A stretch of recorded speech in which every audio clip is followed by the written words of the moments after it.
जिस महंगाई से पूरा देश कराह रहा है, मैं चंद लाइनों से अपनी बात शुरू करूंगा कि वो जिनके हाथ में हर वक्त छाले रहते हैं, वो जिनके हाथ में हर वक्त छाले रहते हैं, आबाद उन्हीं के दम पे महल वाले रहते हैं। ये देश जिनके हाथ में छाले हैं मान्यवर, उन्हीं के दम पर है, उन्हीं के दम पर है। लेकिन ये सरकार किसके लिए काम कर रही है? नौजवान कहता है नौकरी दे दो, सरकार कहती है पैसा नहीं है, अग्निवीर लेके 4 साल की नौकरी करो। भारत की सेना कहती है पैसा दे दो, सरकार कहती है तुम्हारे बजट का 63,000 करोड़ रुपए कम करेंगे। माताएं बहनें कहती हैं गैस का सिलेंडर बढ़ गया, बच्चे के दूध का दाम बढ़ गया, आटा दाल चावल महंगा हो गया, उसको कम कर दो, सरकार कहती है पैसा नहीं है। तो हम उम्मीद करेंगे वीडियो को जितना हो सके आप लाइक कीजिएगा, आप लाइक करते अच्छा लगता है। किसान कहता है फसल का दाम दे दो, फसल का दाम दे दो, सरकार कहती है पैसा नहीं है। अरे बुजुर्ग कहते हैं हमारी रेल की तीर्थ यात्रा, उसकी रियायत क्यों कम कर दी, सरकार कहती है हमारे पास पैसा नहीं है। देश के लोग कहते हैं शिक्षा का बजट तो बढ़ा दो, सरकार कहती है 2% से ज्यादा बजट नहीं है। अरे स्वास्थ्य का बजट तो ठीक कर दो, मोदी जी, सरकार कहती है पैसा नहीं है। मानवर ये पैसा गया कहां, किसके पास गया ये पैसा? अरे ये पैसा गया नरेंद्र मोदी जी के मित्रों के पास गया, मित्रों के पास गया। मैं आपको बताता हूं मान्यवर कहां कहां गया। 20,000 करोड़ रुपए लेके नीरव मोदी, मेहुल चौकसी भाग गया। 10,000 करोड़ रुपए लेके विजय माल्या भाग गया। 3,000 करोड़ रुपए लेके ललित मोदी भाग गया। 6,000 करोड़ लेके नितिन संदेशरा भाग गया। और ये मेरी जानकारी नहीं है, ये मेरी जानकारी नहीं मान्यवर, इस सरकार ने बताया पूंजीपतियों का 11 लाख करोड़ रुपए माफ किया। 11 लाख करोड़ रुपए आप जीरो लगाते लगाते थक जाएंगे मान्यवर, इतना पैसा इन्होंने पूंजीपतियों को माफ किया। और इस सरकार को एक सनक है, इस सरकार को एक सनक है, मोदी सरकार को एक सनक है, उसको ये सनक है हमको अपने मित्र को अमीर बनाना है, हमको अपने मित्र को अमीर बनाना है, हमको अपने मित्र को दुनिया का सबसे बड़ा अमीर बनाना है। और मालूम है मान्यवर उसको कितना कर्जा दिया इस सरकार ने? 2.5 लाख करोड़ रुपए, 2.5 लाख करोड़ रुपए मान्यवर, 2.5 लाख करोड़ रुपए। जीरो लगाते लगाते थक जाएंगे।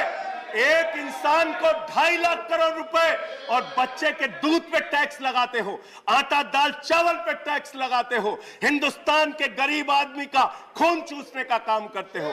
सरकार किसके लिए चल रही है मान्यवर? यह सरकार किसके लिए चल रही है? इसको ध्यान से हमें सोचना पड़ेगा। जब हम इसी सदन में किसान के काले कानून का विरोध कर रहे थे, हमें सस्पेंड करके बाहर कर दिया गया।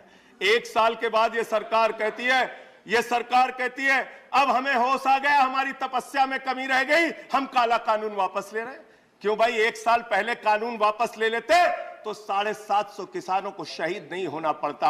आज एक छोटी सी बच्ची, 6 साल की बच्ची ने प्रधानमंत्री को चिट्ठी लिखा है मान्यवर। उसने लिखा है मम्मी से जब पेंसिल मांगती हूं तो मम्मी मुझे मारती है। तो हम उम्मीद करेंगे वीडियो को जितना हो सके आप लाइक कीजिएगा, आप लाइक करते अच्छा लगता है। मम्मी जब पेंसिल मांगती हूं तो मम्मी मुझे मारती है। वो कीर्ति दुबे पूछ रही है मान्यवर मोदी जी कहां है, मोदी जी कहां है? मैं उस कीर्ति दुबे को बताना चाहता हूं मोदी जी की पूरी सरकार झारखंड में विधायकों की मंडी में व्यस्त है, विधायकों की मंडी में व्यस्त है। विधायक के खरीदने में लगे मान्यवर, विधायक खरीदने में लगे। ये पूंजीपतियों की सरकार चल रही है, पूंजीपतियों की गुलामी करने वाली सरकार चल रही है, जो इस देश के अंदर महंगाई बढ़ाने का काम करती है। गरीब के लिए खाने के लिए पैसा नहीं। 800 दवाओं पर, कैंसर की दवा पे, किडनी की दवा पे, टीबी की दवा पे आपने दाम बढ़ा दिया। आपने अस्पताल के कमरे तक पे दाम बढ़ा दिया। आपकी सरकार डीएचएफएल के लिए काम करती है। 34,000 करोड़ रुपए बैंकों का घोटाला डीएचएफएल ने किया और 29 करोड़ रुपए भारतीय जनता पार्टी को चंदा दिया है मान्यवर। इनसे हिसाब मांगना चाहिए। क्यों नहीं जाती ईडी इनके पास, क्यों नहीं जाती सीबीआई इनके पास? इनसे सवाल पूछना चाहिए मान्यवर।